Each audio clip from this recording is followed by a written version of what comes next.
Buenos días a todos. Mi nombre es Juan Cuervas Mons y soy uno de los profesores de Fundamentos de Computadores que, a través de vídeos como este, vamos a intentar explicaros de la mejor forma posible los contenidos de la asignatura.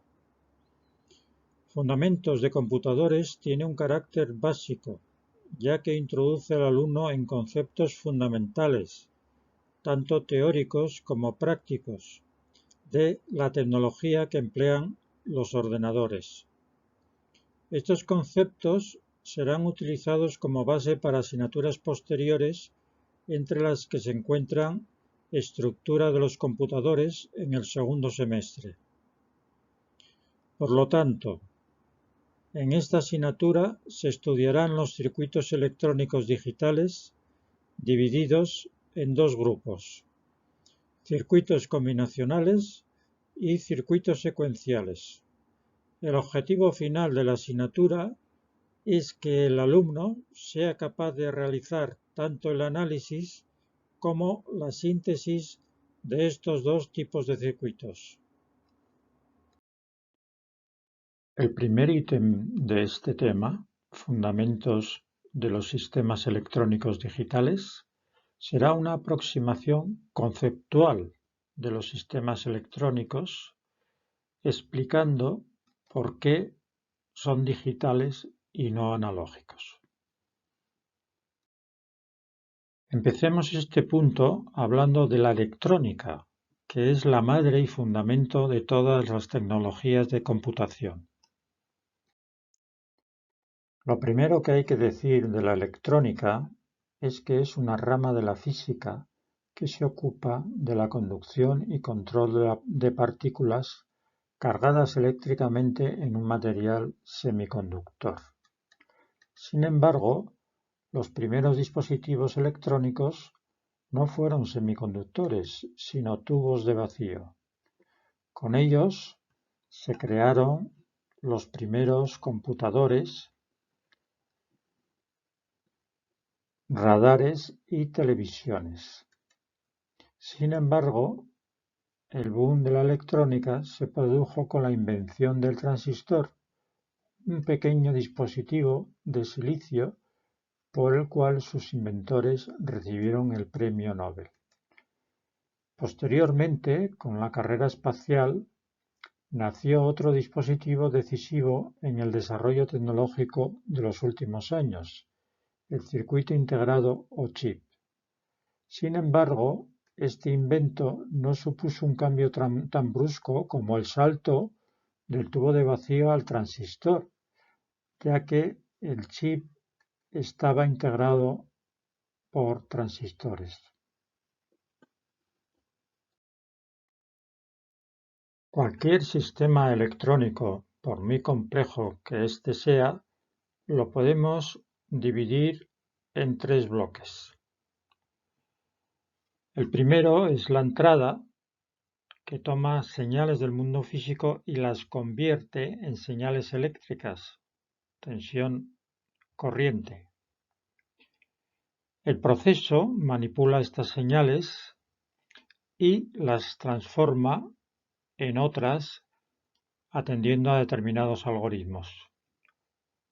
La salida toma las señales derivadas del proceso y las devuelve como señales físicamente útiles. Niveles de un sistema digital. Hoy en día los sistemas digitales han alcanzado tal complejidad que su estudio solo puede abordarse a diferentes niveles. En la diapositiva se muestra un ejemplo de lo que quiero decir. Si consideramos un microcomputador como el de la imagen, podemos deslindar varios niveles de abstracción, o si queréis, de conocimiento. Tendríamos primero el nivel de circuito, donde se estudiaría la arquitectura formada por los diferentes chips del mismo, incluyendo la CPU.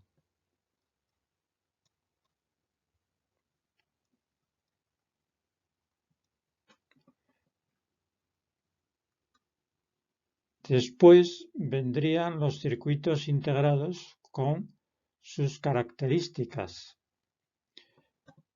Y un nivel inferior sería el de las puertas que realizan funciones booleanas simples como AND, NAND, OR, NOR, etc. Las puertas, a su vez, están constituidas por transistores y este nivel ya requiere conocimientos de física del estado sólido. Para profundizar aún más a nivel atómico y subatómico, necesitaríamos de la mecánica cuántica. Pues bien, en esta diapositiva podemos ver el alcance de la asignatura Fundamentos de Computadores, que estaría entre las puertas y los circuitos integrados.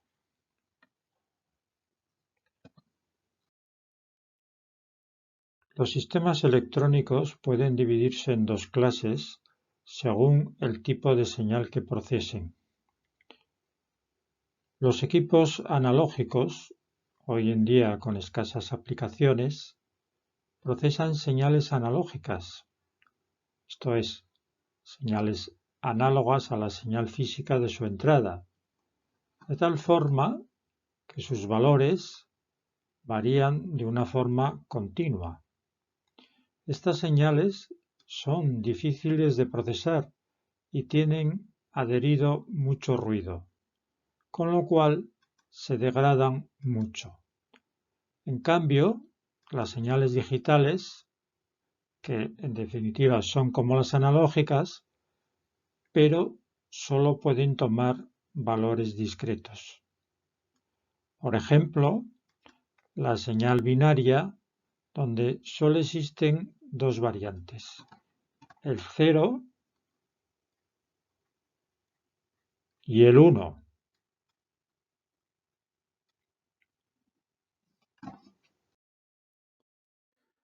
Hemos dicho antes que los sistemas digitales son preferidos respecto a los analógicos por razones técnicas. Pero hay más. La calidad y el coste, que como sabéis son decisivos para tener éxito en los mercados. Como ya sabéis, hoy en día el mercado de la electrónica es íntegramente digital. Pues bien, en este mercado reina un sistema digital sobre todos los demás. Es, como ya sabéis, el computador. Y esto es debido a su capacidad para desplegar cualquier funcionalidad simplemente cambiando su programa. Estando de acuerdo en que los dispositivos electrónicos deben de ser digitales, algo que quedó definitivamente arraigado en los 80 gracias a la aparición de los baratísimos microprocesadores, se nos presenta un problema porque la mayoría de las magnitudes que nos interesan del mundo físico son analógicas, o sea, incompatibles para nuestra máquina digital. Para resolver este problema se crearon los conversores analógico-digitales, ADC, que transforman las señales analógicas en digitales, permitiendo su procesamiento a costa de un pequeño error. Por otro lado, los resultados de los cálculos de nuestro sistema digital van destinados a personas cuyos sentidos son obviamente analógicos. Por ello, necesitaríamos otro dispositivo que haga la conversión inversa, esto es, la conversión digital analógica, DAC por sus siglas en inglés. Uno de los primeros y más ampliamente aceptados sistemas de conversión analógico-digital fue el MIC, modulación por impulsos codificados. El MIG convierte las señales analógicas de frecuencia vocal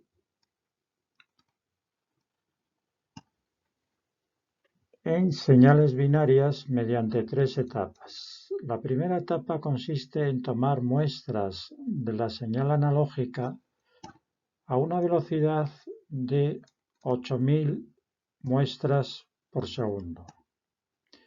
La segunda consiste en cuantificar la muestra. Este es un proceso mediante el cual se asignan valores numéricos discretos a las amplitudes de las muestras obtenidas en el proceso de muestreo.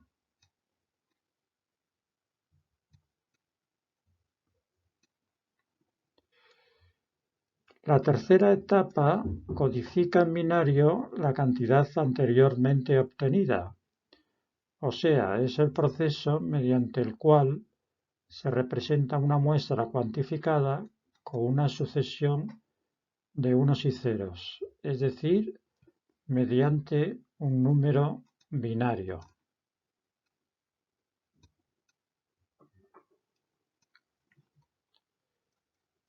Teniendo en cuenta que se decidió una velocidad de muestreo de 8000 muestras por segundo y una codificación de 8 bits, el canal vocal queda transformado en un canal de datos de 64 kilobits por segundo, y este proceso que hemos descrito está vigente hoy en día, pudiendo decir que la voz con una calidad mediocre supone en línea unos 64 kilobits por segundo. Como ya sabemos, un sistema de numeración sirve para representar cantidades y hacer operaciones con las mismas. La historia nos ha dejado diferentes tipos de sistemas, pero la cuestión es, ¿cuál será el más adecuado para un computador?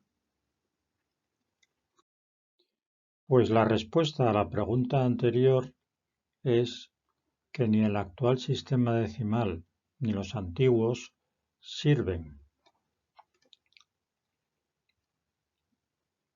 Por ello se tuvieron que inventar sistemas ad hoc para las máquinas digitales. En este gráfico se exponen algunos sistemas históricos, pero en realidad existen muchos más. En la columna de modernos tenemos una serie de sistemas que se han popularizado por la aparición de los computadores, como veremos más adelante. El sistema binario, octal y hexadecimal no son muy diferentes, de hecho podríamos decir que son primos hermanos, como veremos más adelante. Como sugiere la diapositiva anterior, en cualquier cultura romana, griega, maya, existe un sistema de numeración, o sea, un conjunto de reglas y convenios que utilizamos para nombrar y escribir los números. La cantidad de símbolos permitidos por un sistema de numeración se le conoce como base. Pues bien, en las computadoras digitales formadas por transistores, resulta que estos solo pueden estar en dos estados, on y off. Por ello, un sistema de numeración decimal no encaja bien y crea problemas. Esta es la razón por la que se utiliza el sistema binario y otros cercanos a él. Antes de estudiar el sistema binario, vamos a repasar detenidamente el sistema de numeración decimal. Como ya sabemos, utiliza 10 cifras o dígitos, el 0, el 1, el 2, el 3, etc. Y además es un sistema posicional, por lo que las cantidades se representan utilizando como base potencias del número 10. Veamos un ejemplo. El número 125. Como veis, está compuesto de 3 cifras, el 1, el 2 y el 5, y cada una de ellas está multiplicada por un factor que es una potencia de 10.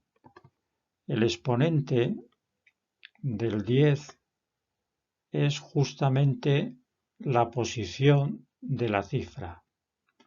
Las posiciones pueden ser 0, 1, 2, 3, 4, etc. En nuestro caso, el 5 ocupa la posición 0, por ello está multiplicado por 10 elevado a 0. El 2 ocupa la posición 1, por ello está multiplicado por 10 elevado a 1.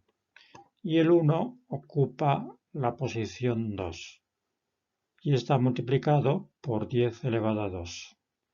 Si realizamos esta operación aritmética, vemos que nos da 125. Concretando el ejemplo anterior, la base es el número de dígitos en un sistema numérico. En el sistema decimal tenemos 10 dígitos o cifras. El peso, en cambio, es un número que da valor a la posición que ocupa el dígito. En el caso decimal tenemos las unidades, las decenas, las centenas. En suma, a día de hoy, los sistemas de numeración vigentes son el binario y el decimal. Sin embargo, los sistemas octal y hexadecimal son importantes, como veremos más adelante. De hecho, en la infancia de los ordenadores, los programadores e ingenieros trabajaban con lenguajes que estaban escritos en hexadecimal. El teorema fundamental de la numeración permite evaluar una cantidad expresada en cualquier sistema de numeración posicional de base B en decimal. Consideremos un número n en base B cuyos dígitos son n-2, n-1, n-0, n-1, n-2. Si trasladamos este número a base 10, su valor sería el que se indica a continuación. n-2 por b elevado a 2, n-1 por b elevado a 1, más n-0 por b elevado a 0, etc.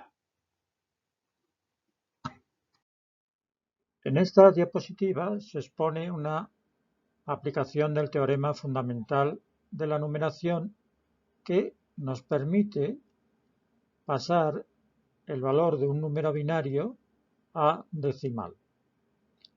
Para ello, tomamos cada cifra del número y la multiplicamos por un factor que depende de su posición. Así, el número 1, situado más a la derecha, tendría la posición 0 y, por tanto, lo multiplicamos por 2 elevado a 0. El número siguiente, por su izquierda, es un 0, que tendría la posición 1 y por ello le corresponde un factor que sería 2 elevado a 1, 2. El siguiente número sería un 1 y su posición sería 2, por lo que estaría multiplicado por 2 elevado a 2, 4. y así sucesivamente con todas las cifras del número binario. Una vez calculados los multiplicadores, sumamos todos los productos y el resultado sería el valor decimal del número binario. En la tabla que vemos en la diapositiva, resume los sistemas de numeración vinculados a la computación, mostrando los números que forman cada base en rojo y su equivalencia en otros sistemas de numeración que los acompañan. Podemos ver, por ejemplo, que el número decimal 2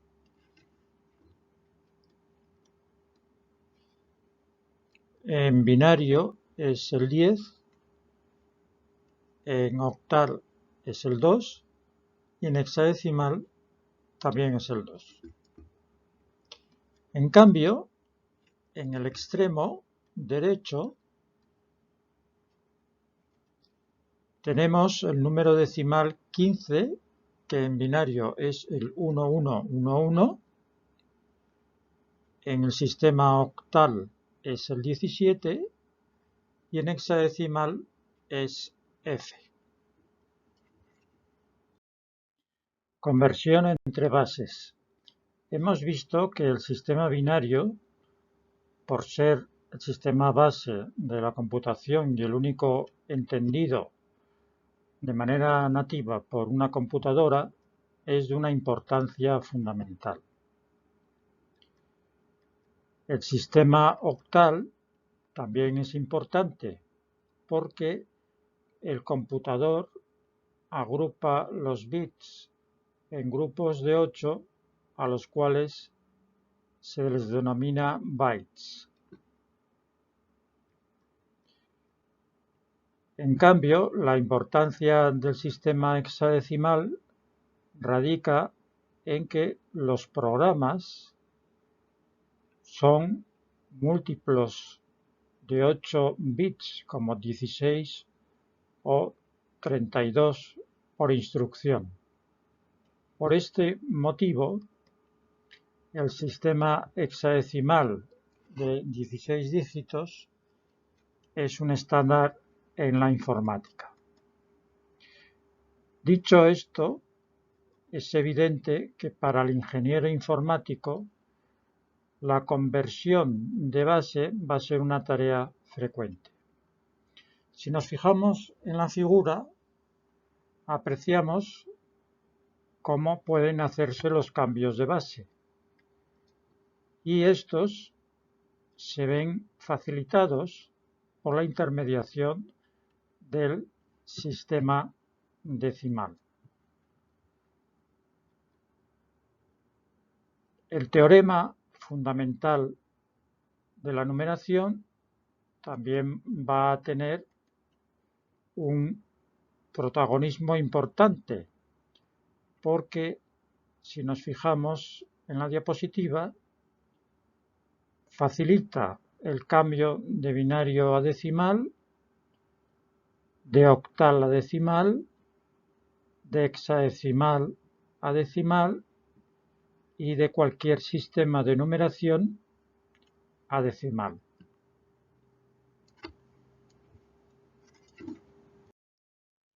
Para cambiar un número binario a decimal, usaremos el teorema fundamental de la numeración, tal como se puede ver en el gráfico. Podemos ver que cualquier número binario, aplicando el teorema fundamental de la numeración, podemos convertirlo en decimal. Para ello, hay que multiplicar cada bit del número binario por una potencia de 2, donde el exponente es el peso del bit y finalmente tras obtener los diferentes productos, pues se suma y se obtiene el número decimal correspondiente al número binario que tenemos aquí.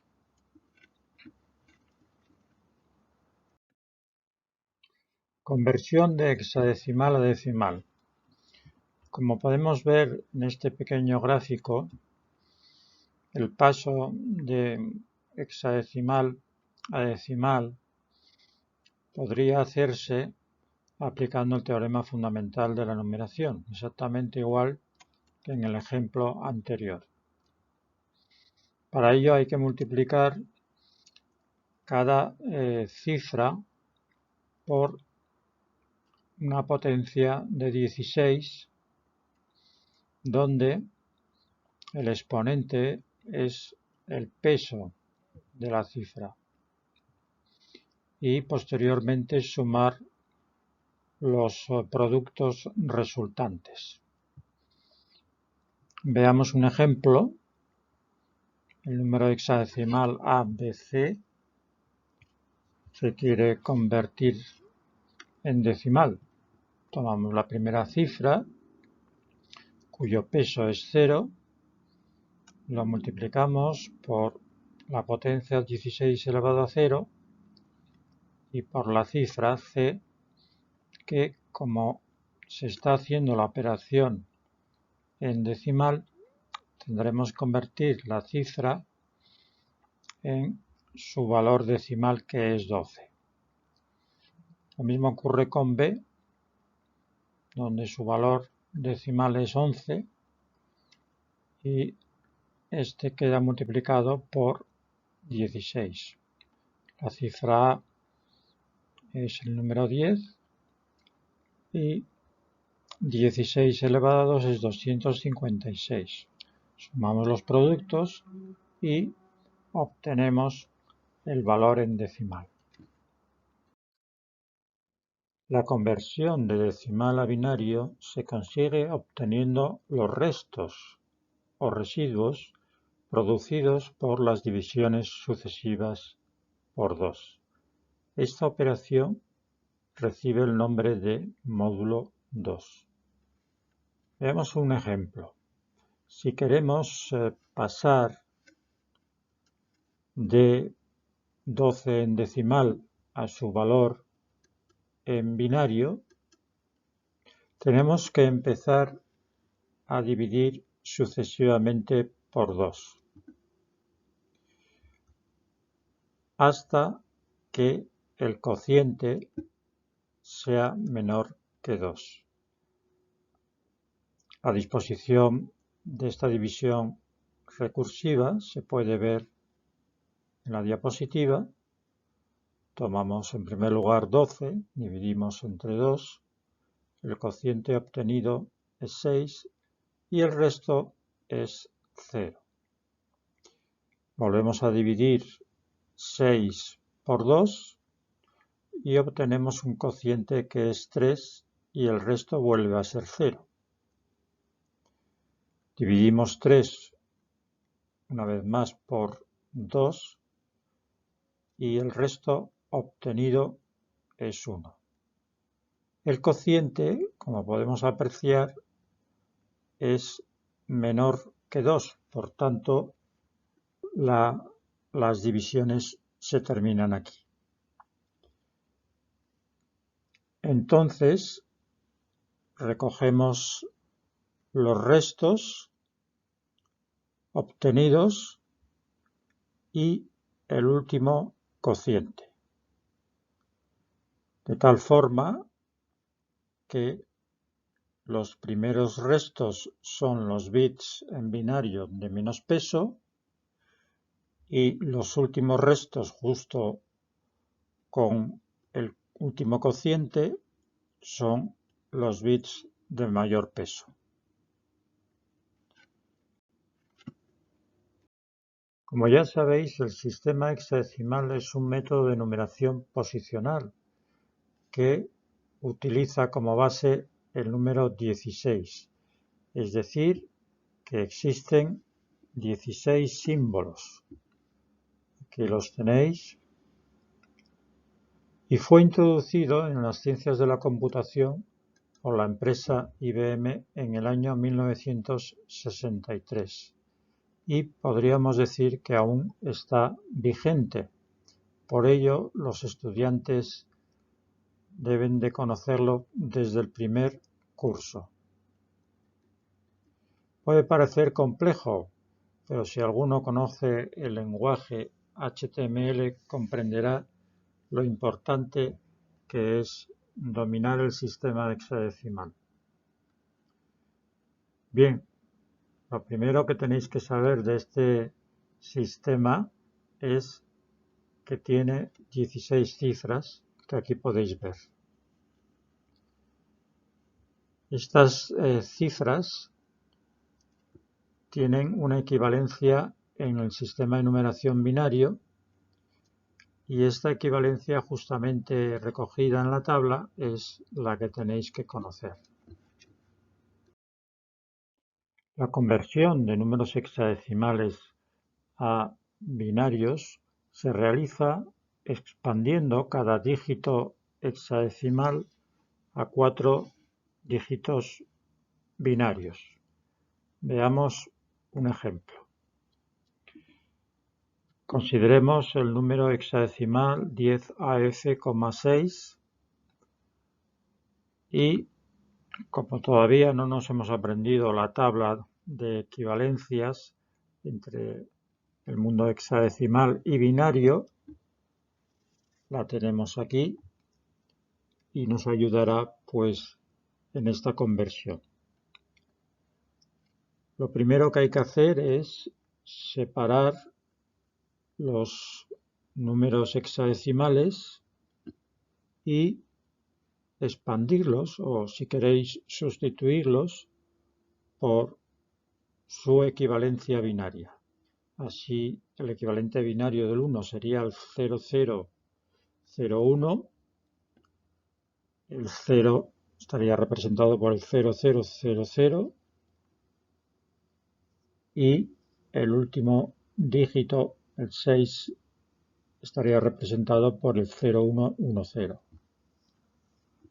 El segundo paso sería colocar la coma y eliminar los ceros que salgan por la izquierda y por la derecha ya que no son significativos. Conversión de binario a octal.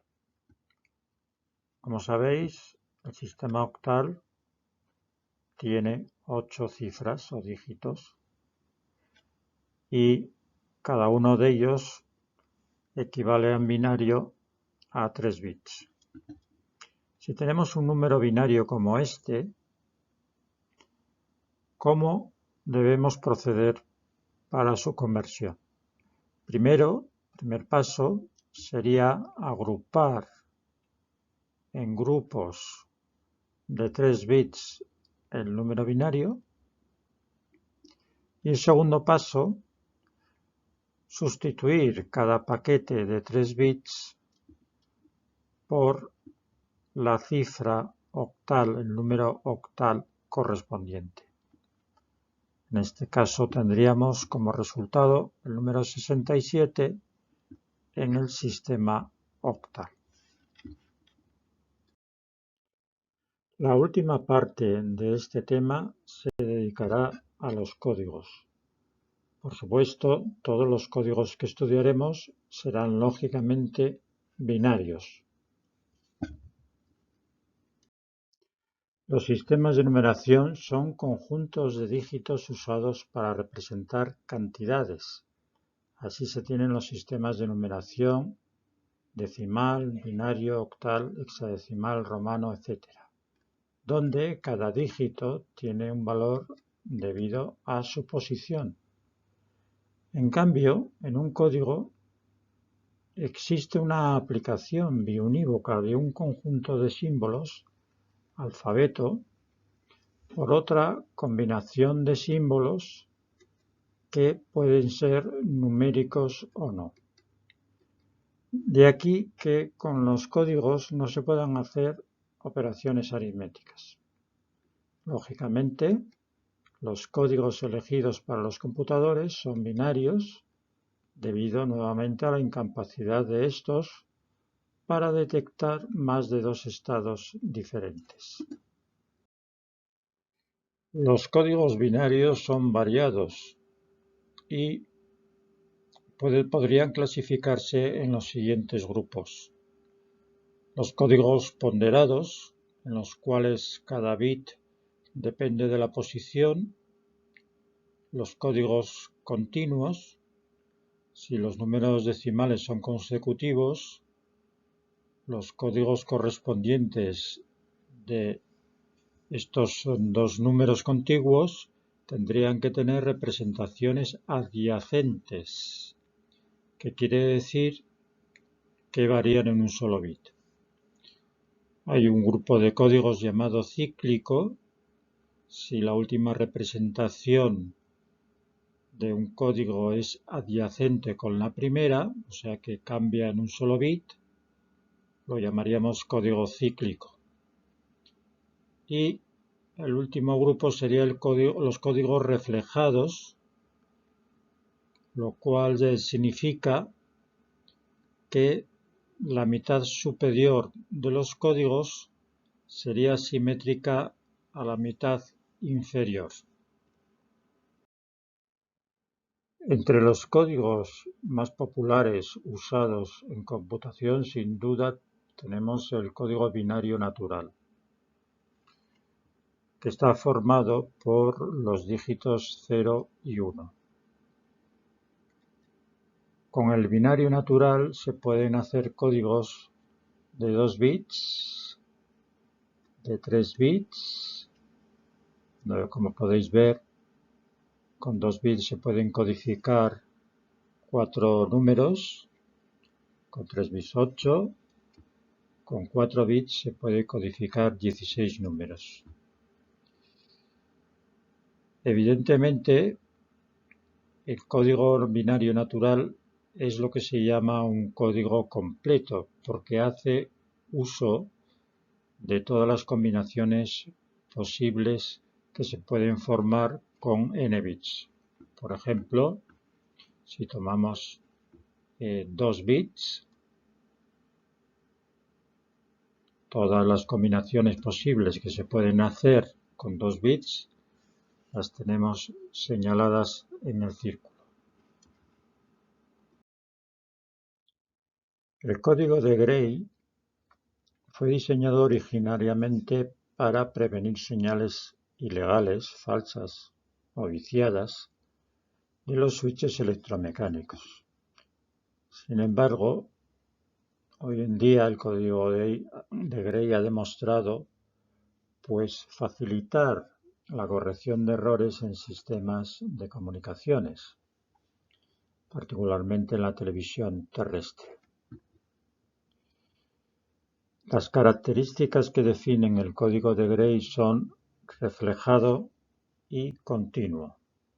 Vamos a ver por pasos cómo se forma el código de Gray de 2 y 3 bits.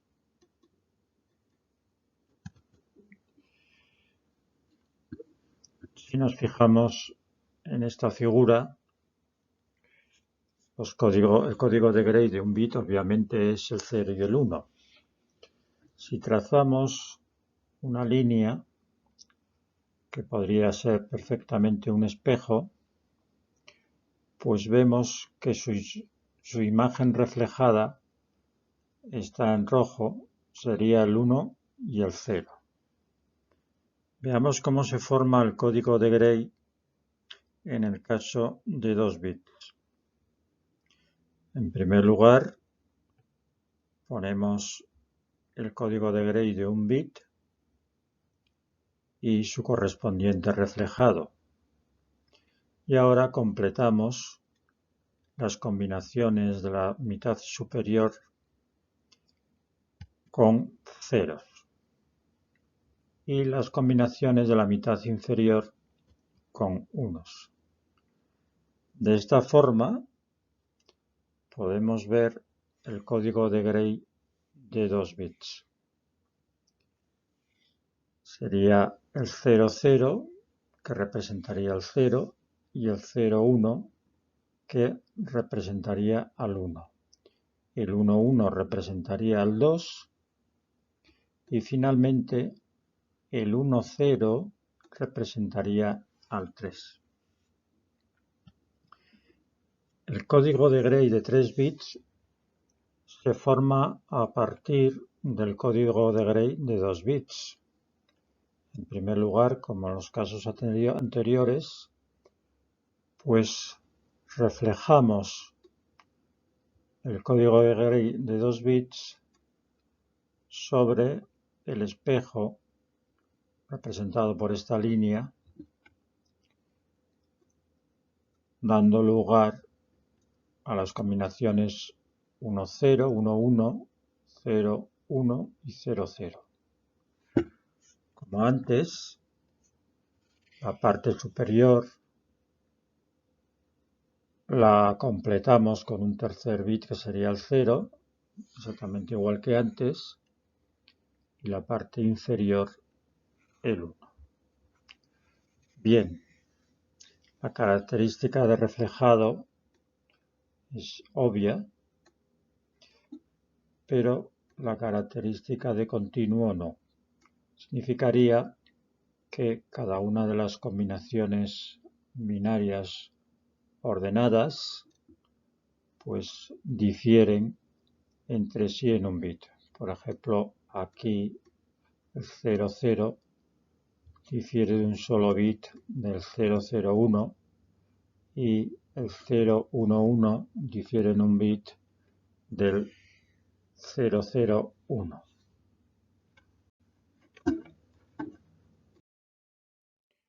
El código decimal binario, Binary Coded Decimal, es quizás el código más importante en informática. Es un código para expresar cada uno de los dígitos decimales en binario. También es el código más usado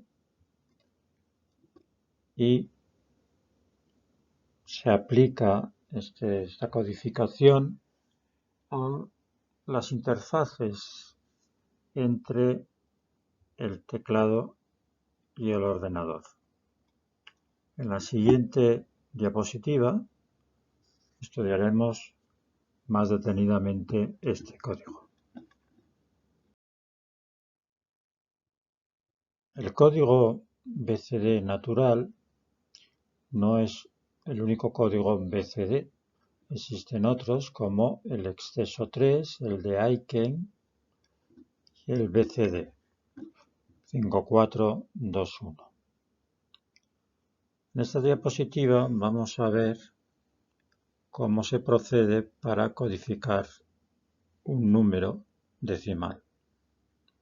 Consideremos el 98325. Para codificar este número, por ejemplo en BCD natural, tomamos cifra a cifra. En este caso tomamos la primera, el 5, y buscamos el código equivalente del 5, que sería el 0101. Quitamos el 5 y lo sustituimos por su código. A continuación tomamos el 2 y lo sustituimos también por su código, 0010. Y así sucesivamente hacemos lo mismo con el número 3, el 8 y el 9. ¿Cómo haríamos si queremos codificar este número en BCD Aiken? Pues el 2 tendría por código el 0010 y el 5 el 1011. Tenemos el 5, el 1011 y el 0010 que representa al 2.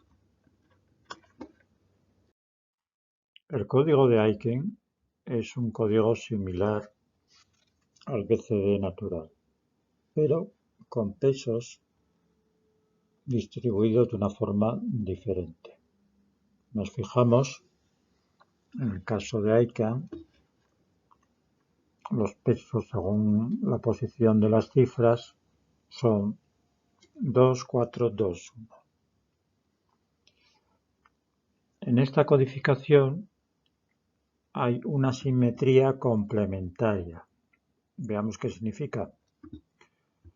Si trazamos la línea de simetría entre el 4 y el 5, nos damos cuenta que los números situados en la parte superior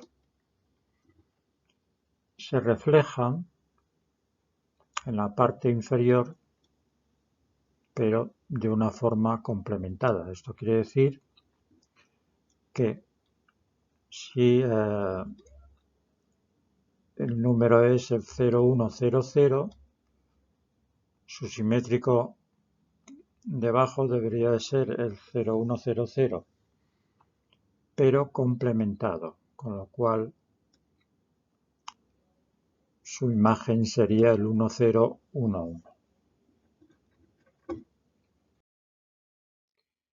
Otro código popular pero menos importante es el código exceso 3, que es un código binario sin peso. Esta cualidad hay que recordarla. Este código está relacionado con el BCD 8421. 8421 son los pesos del código. La primera cifra tendría peso 1, la segunda peso 2, la tercera peso 4 y la cuarta peso 8.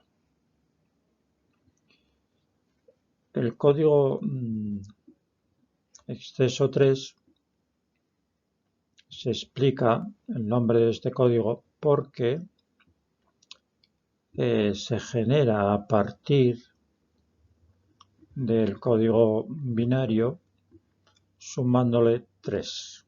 Veamos un ejemplo.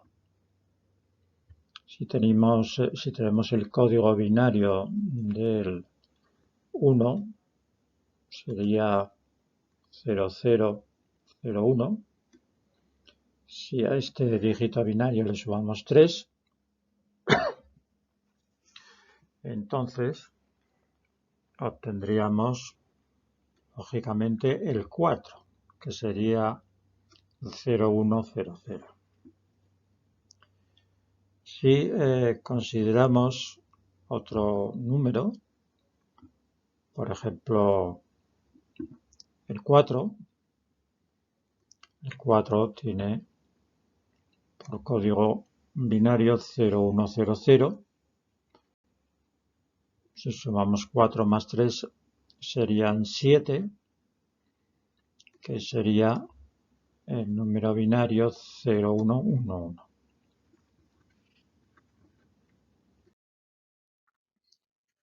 Veamos un ejemplo de codificación BCD. Supongamos que se desea representar el número 473, un número decimal, en código BCD Aiken. Para ello, lo que tenemos que hacer es coger las cifras del número y separarlas. Entonces, cada cifra tomada individualmente se codifica en BCD Aiken. Tomemos el 4, nos vamos a la tabla de BCD Aiken y el 4 resulta estar codificado por el 0100. Sustituimos el 4 por el 0100. Tomamos la cifra 7, buscamos su código en la tabla,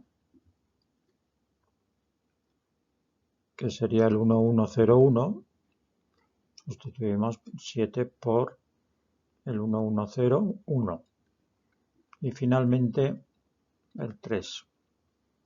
Su código BCD-ICANN, como podemos ver, es el 0011. Dicho esto,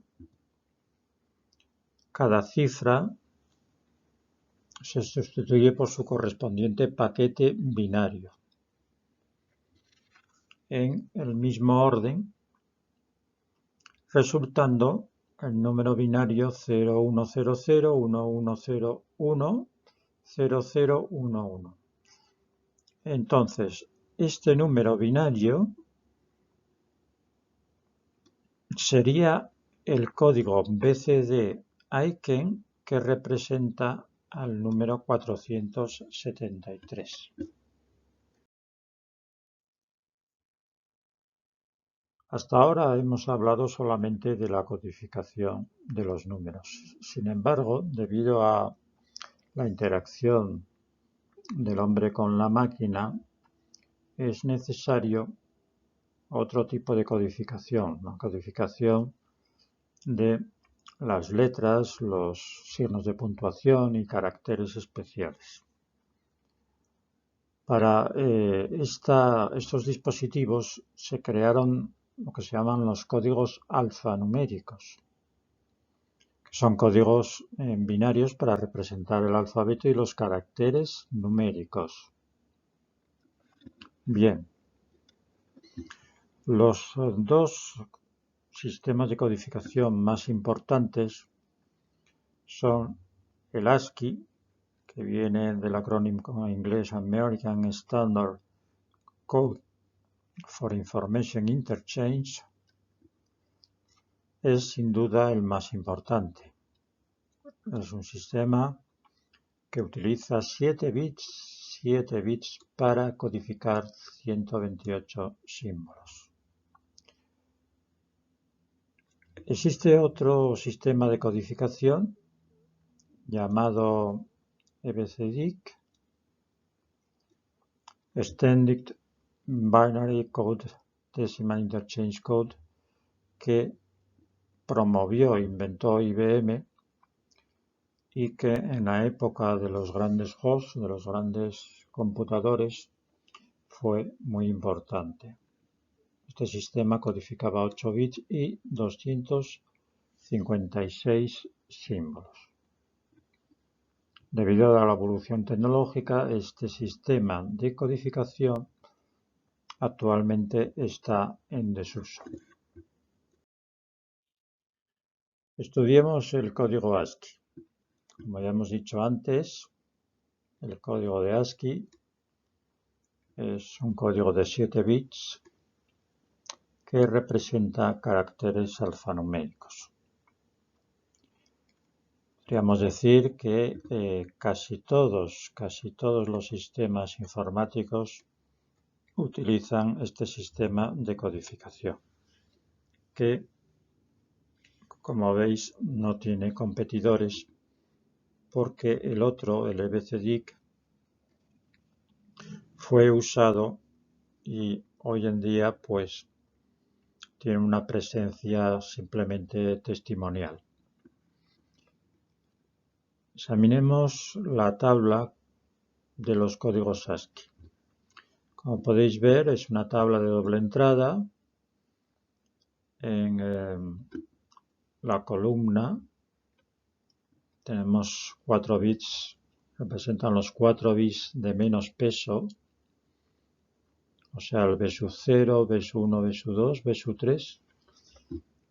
Y en las columnas tenemos los bits más significativos. Bien, hay una parte de la tabla en la que no reconocemos los caracteres, la parte sombreada en amarillo, y la parte sombreada en blanco, pues sí que nos resultan familiares los caracteres que aquí vemos. ¿Qué son los caracteres amarillos? Los caracteres amarillos son señales que se utilizan en las transmisiones asíncronas, para el control de las transmisiones asíncronas. Algo que también pertenece al pasado porque hoy prácticamente, como sabéis, las transmisiones asíncronas están en franco desuso. Bien, ¿cómo se codifica, cómo extraemos de esta tabla el código de una letra? Por ejemplo, la R. Pues la R tendría por código la parte menos significativa, sería justamente los bits 0010. Y la parte más significativa sería el 111.